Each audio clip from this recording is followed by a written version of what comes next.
Yes. Would either of you like to make a statement on the upcoming issue with the fireworks display here at Mount Rushmore? Well, I'm very disappointed that we don't have the opportunity to host fireworks here at Mount Rushmore this year.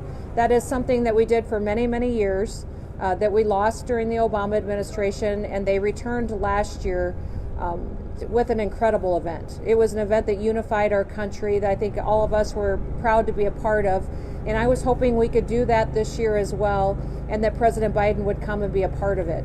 So we had put that request in. We were denied our permits to host that event. The alternatives that I had are very limited, so we have contracted with outside counsel, and we are in litigation efforts now to get our permitting process done. The one thing I think everybody should know is that we already had a memorandum of agreement signed and in place with the National Park Service, the Department of Interior, all the local authorities. The agreement was already signed, and by not giving us our permits, they should have given us a reason as to why. There was no reason given as to why we can't host the fireworks events. It wasn't based on environmental issues, it wasn't based on staffing issues or fire danger issues. It was just because they didn't want us to have them. So that's why we're in a lawsuit now, and we're hopeful that we can get a resolution in time to still celebrate America's independence. Yes.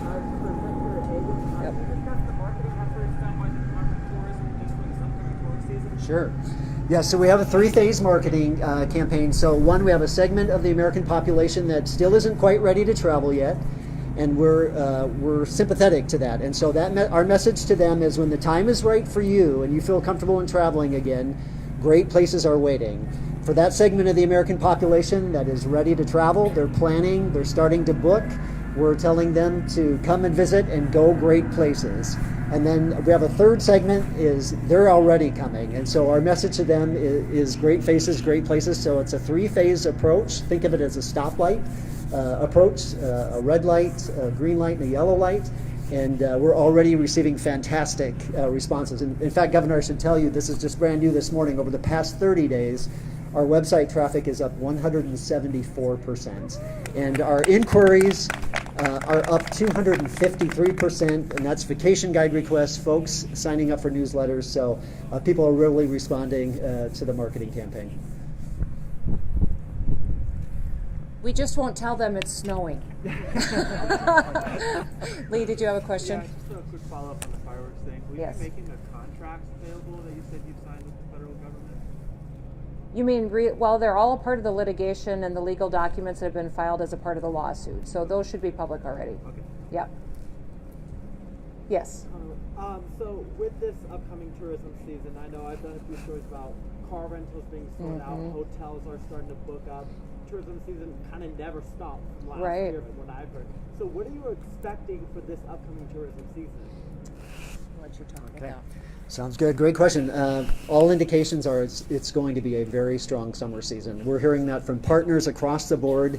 Whether you own a campground, a bed and breakfast, hotel reservations, it really doesn't matter. We are hearing from a number of tourism industry partners who are booked already solid through the fall. When it comes to things like rental cars, there's no question. We're seeing a shortage nationwide. Just this past week, I dealt with 5 families from around the country that were not able to get a rental car, but thank goodness I was able to put them in touch with some local businesses within Rapid City, local rental car businesses, and they're being taken care of. So if you know of visitors out there, especially if you're in the tourism industry and people are having trouble finding either a place to stay or a rental car, please send them our way and we will do our best to accommodate them.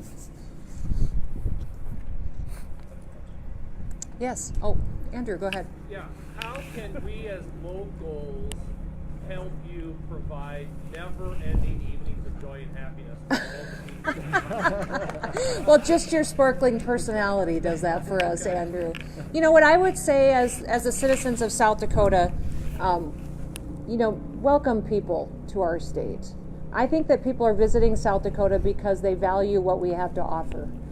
They love our heart for people. They love the fact that we cherish our freedoms, that most of the times when you cross the country these days, you see a lot of ugliness on the news and you see a lot of division in cities. And I don't see that here in South Dakota.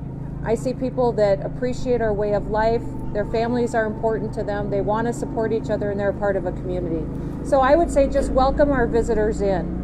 Show them what South Dakota is and who we are, and that'll be a wonderful, refreshing opportunity for them to spend a little bit of time getting a break from a lot of what we see going on across the country. Thank you. All right.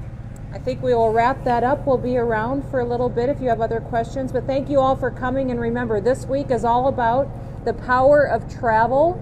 So go around and talk to people, make sure they're talking about the opportunity to come and visit South Dakota this year. We are excited about the tourism industry and about what it can provide for our state long into the future. Have a wonderful day. Stay warm.